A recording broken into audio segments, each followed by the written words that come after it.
Greetings, dear ones. I am Cryon of Magnetic Service. I come in quickly, for the meld which my partner has is absolute. And before we take the questions, I want you to know that what you see before you is a system. Not something that is odd or unexplainable or unattainable, but a system. It is the system of communications between the other side of the veil and yours. And that veil that you keep talking about is not an obscure thing.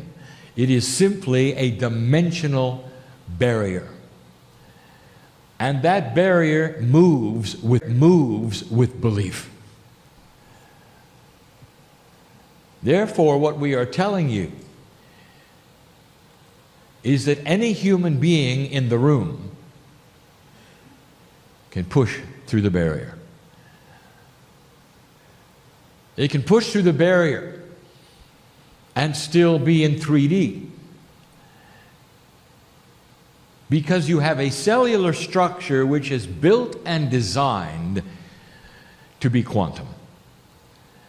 Therefore, as you receive these kinds of energies in this place that is designed from the beginning for this reception, there is a meld of dimensionality that keeps you safe in your three-dimensional reality and yet expands the multidimensionality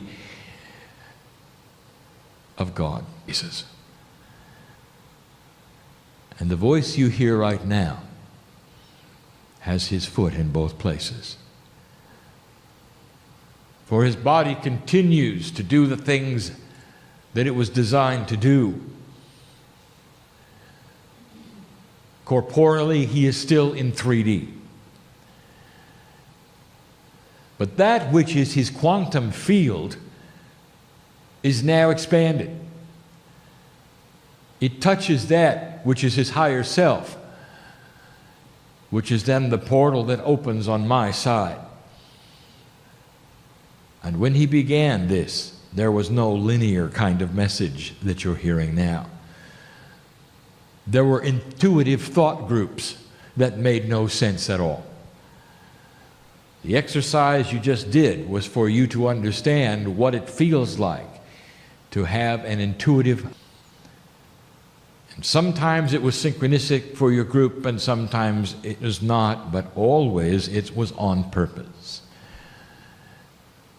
And what the teacher has not told you is sometimes the intuitive thought group that you were asked then to give the message to someone else is your own message. Spirit gives these things to you in a way that is not linear, and you then have to discover what it is about. And you do that for a number of years, and it comes into focus. It becomes more linear, more understandable, until then you have what you hear now. A succinct message, built for the room, built for those who are here, and others who might then gain enlightenment from its content. And so this is the message, that it's synchronicity that often drives truth and solution and the joy of life. May we have the first question. Does Cryon see events that happen in the world as either being good or bad? Thank you, dear one. For you expose something that is difficult and only would be taught in what we would call advanced teaching of knowledge. It is a good room then to expose this, for the answer is not necessarily what you would expect. There is no linear value system with Spirit. Despite all of the things that you have been told, told about what is good and what is bad and the results of it. It is only about energy. Spirit sees energy. Spirit and Gaia are allied together with your consciousness to then create energies that you want and manifest from what you produce. Sometimes events will take place on the planet which Gaia has produced. For instance, a volcano, a tsunami, that may take a great amount of human life. And in 3 dimensions, you would see this as sorrowful, bad, if you wish, unpleasant, perhaps even untenable to your mind, which is based in love. And from Spirit's point of view, what took place is an agreement. An agreement from those before they even came in, that they might be part of an event on the planet that would benefit the planet through what we would call enhanced compassion. And it did. And so here is an event caused by Gaia, not humanity directly, that resulted in a compassion increase on the planet at the expense of hundreds of thousands of lives. How does Spirit see that? It sees it as appropriate completion. And all of those who left the planet are back. And their agreement was to come in for a short amount of time, even the children, and on the other side of the veil they were greeted with a party. Well done, for you just have advanced the timeline of the ascension of planet Earth. It's energy. When a human creates something, an event of their own doing, a terrorist, for instance, this is about free choice and the energy of the human being, and what the result is what you have all chosen to participate in. And the lessons are laid. Therefore, Spirit does not sit back and judge humanity. It only measures the energy that you create and tries to match it accordingly as you manifest it. For that is free choice. Difficult, perhaps, for you to understand. But that is the mind of God that is so mysterious sometimes. How can one learn to tap into the Akashic record so to extract things that can enhance their current life? This, of course, is the mystery question. It is the teaching of the day and also the teaching of the demarcation between the old and the new energy. It is new. And it's going to be taught for decades because of its complexity, and yet it is so simple.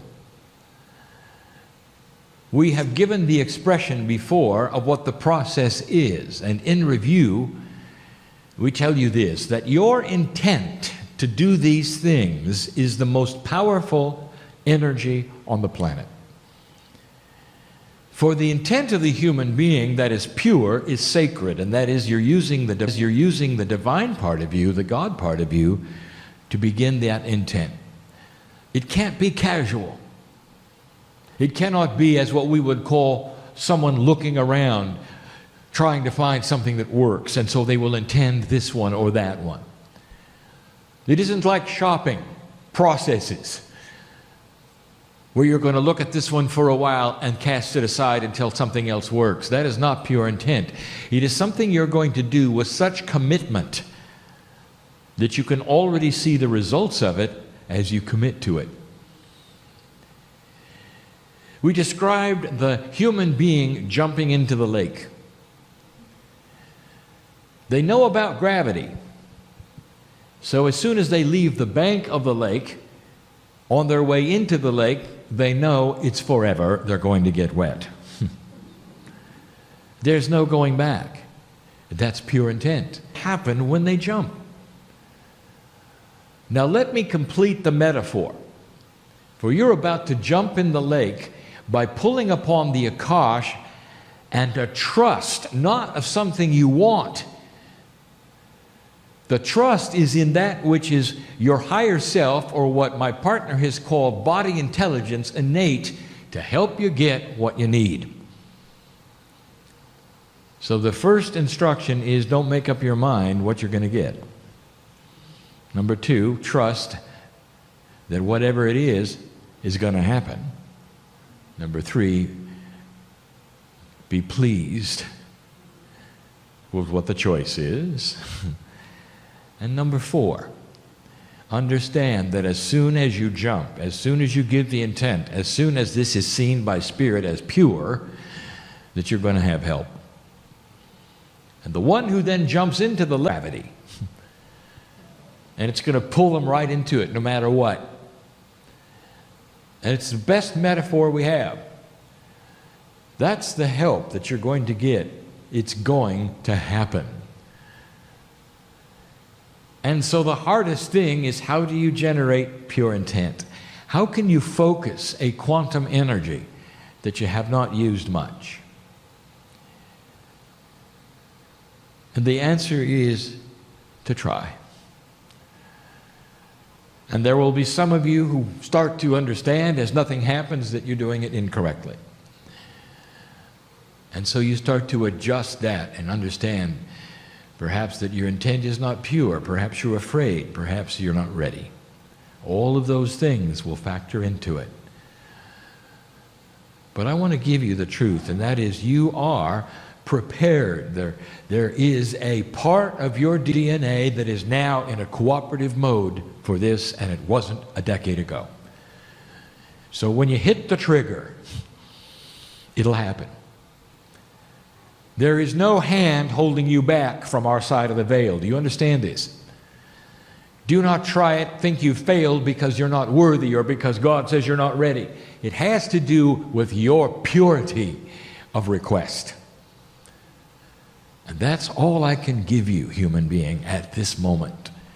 As things clear and processes are better known, there will be those, including my partner, who will be able to instruct you better on how to do this process called mining the Akash. Next question. What can we do to help clean the planet? I love the synchronicity here. If I could give a list, perhaps, of what to do today for those here, the questions that are asked would have been the list.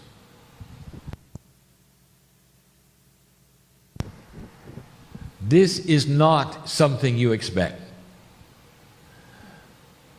For in a linear fashion, doing anything for the planet Earth would be grandiose.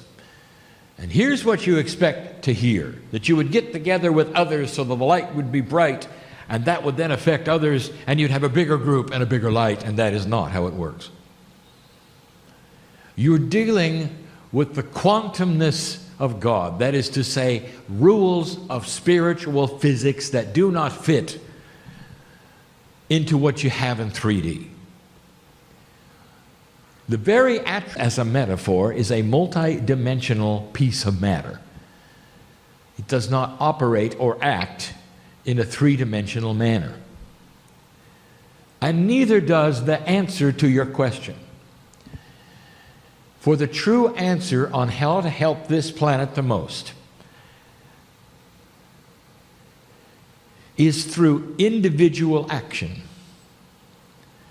one at a time. If you never join with anyone else, it won't matter. Here's what Spirit wants from you, and it's the most powerful tool you have. I want you to discover God inside. That's why this building was built. Do you understand this? There'll be other buildings like this. They don't have things to worship in here. Do you realize what happened in the old energy that we haven't discussed? Where you were fighting a battle between dark and light. Do you know what that resulted in? You gave away your power. You created masters. And you decided that they are the only answer. And so every kind of grouping that occurred that was spiritual had to have a master to worship. And you give your power to the master to save you. You understand what you've done?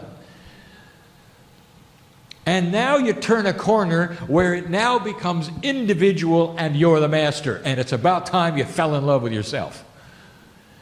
And it's about time you took all of the energies that you've ever poured into any statue or any painting or any ex-master of this planet and understood that they're all back and in you. And so what you can do for the planet, dear one, is to resonate as the master that you are, with your name on it, and that master. What does the master do? What do the past masters do? They radiated love. They were compassionate to others. They were at peace with themselves, in love with God every single step. And when that takes place in your life, the crystalline grid of this planet resounds with every footstep you take. And you go to work and you change the energy there. You go home perhaps to unbelievers and you change the energy there. And it doesn't matter who you come across and what they say, you are changing the energy where they are. And you got to see it in the masters that walk the earth one at a time. This is what you do. Right now, when you leave the room and you stand up and you go someplace, your footsteps are measured. For what you are today stays in the grid and then creates the energy quotient of tomorrow. Tomorrow. You leave what you do today on the planet forever. That's how the planet vibrates different as you come and you go and you come and you go. And I'll tell you what you've been able to do so far is you have been able to beat up the dark. But past that, there's not been a lot of mastery. And that's what's next. That's what's next. So the answer to your question, whether it is environmental, whether it's spiritual, whether it's political, is claim the mastery which is you, because the earth shifts, and when it does, all the things you're asking about, even the 3D things, start to move. One thing affects the other, because you're here walking in light. You're here walking in light. How can we use the element of water and the vibration of sound to either raise our own awareness or conscious? Water is not a quantum energy, but it can be used with other quantum energies to create a quotient that you're asking about. So it's a complex answer. Sound is, believe it or not, a quantum energy if used correctly. Because sound has frequency and vibratory rate, and those can be beat together with different sounds to create a quantum sound that you cannot hear. Sound has always been an instrument of quantum acceleration. This way, use sound in an appropriate way in order to enhance that which is your own spiritual quotient. You can create energies in a room that are healing for you and others simply with sound. Lemurians did it. Now, water is more complex, but it can be changed. And part of the complement of changing water is what you're going to learn with magnetics that you don't know yet. Have you heard of those who can immerse themselves in water and have a healing in certain places on the earth? And you might wonder, how is this done? And what is the magic of an area where for centuries humans have been able to go into the water and some have come out cured? How would you explain that miracle? So I invite the scientists to do a few flyovers and measure the magnetics of the earth because it is different under the water. They haven't done that. And here is a secret. That you can affect water with magnetics in a way where it actually will enhance cellular structure, both taken internally and also bathed in. And there's a reason why, and this one you will not understand, because water actually has a form of life in it, part of it. So does air. That is multidimensional. Do you realize the profundity of the question? For it opens that which is unexplainable to you, but an avenue of questions. Does it not create more questions than were answered? You're going to have a lot of this, dear one. Because coming your way will be unexpected processes involving common things of the planet. And then you're going to start to understand that when we tell you there was an advanced civilization 10,000 years ago that disappeared under the water, you'll stop thinking they had computers, because they didn't. You're going to start understanding they were using sound and they were using water to enhance their lives and live longer. It gave them a higher intelligence, and it will with you, and a higher wisdom factor, and it will with you. It is the beginning of the processes that have been hidden. Inventions are coming, and they will clump and group like all the other inventions on the planet when you are ready for this. We are telling you that the next 18 years may go by without much happening, or they may go by with a lot happening, depending upon your free choice and how you accelerate this energy and what you do with it. But it's coming. She's asked one question and I've answered another. I know that. But really, it answered it all. Where did she have the intuition to ask about things that are unknown, totally unknown? For she had a 3D idea that is turned now into a quantum solution. And that is the key. This is what Spirit is going to start giving you. Clues. And so before we say goodbye, for that was the last question, we're going to ask you to rethink what you got a moment ago in a very, very short exercise that you get that you didn't tell anybody about. Think about it. For when you open your intuition and give permission, the gravity begins. And some of you get wet, if you know what I mean. This is us, prepared and ready to take what you're giving and create it into something bigger than you expected. Indeed. And so it is. Than you expected. Indeed. And so it is. And so it is. It is.